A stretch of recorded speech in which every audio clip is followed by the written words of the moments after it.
بسم الله الرحمن الرحيم. يا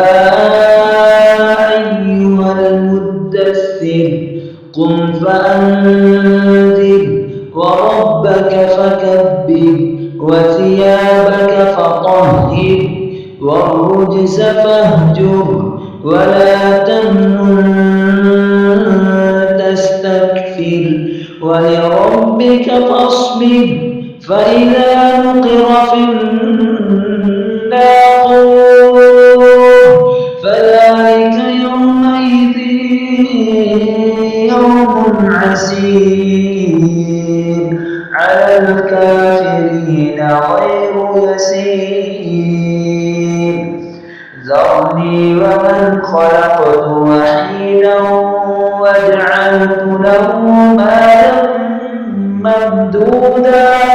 وبنين شهودا ومهدت له تمهيدا ثم يطمع أن أزيد كلا إنه كان لآياتنا عنيدا سأرهقه صعودا إنه فكر وقدر فقتل كيف قدر ثم قتل كيف قدر ثم نذر ثم عبس وبسر ثم أدبر واستكبر فقال إن هذا إلا سحر يؤثر إن هذا إلا قول البشر سأصليه سقر وما أدراك ما سقر لا تبقي ولا تذر لواحة للبشر عليها 19 وما جعلنا أصحاب النار إلا ملائكة وما جعلنا عدتهم إلا فتنة للذين كفروا ليستيقن الذين أوتوا الكتاب ويزداد الذين آمنوا إيمانا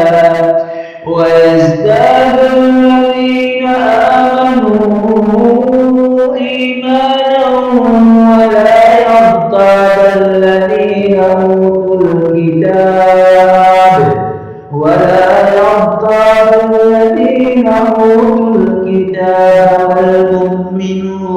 والمؤمنون وليقول الذين في قلوبهم مرض والكافرون ماذا أراد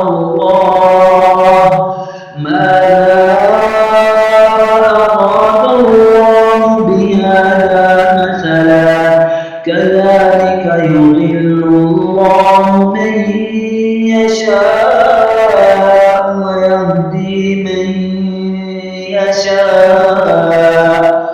وما يعلم جنود ربك إلا هو وما هي إلا ذكرى للبشر كلا والقمر والليل إذ أدبر والصبح إذا أسفر إنها لإحدى الكبر نذيرا للبشر لمن شاء منكم أن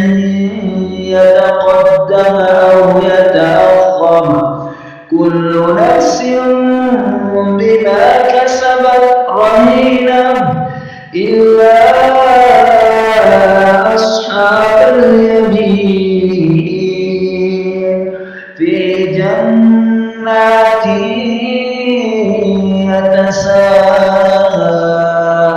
يتساءلون عن المجرمين ما سلككم في سقر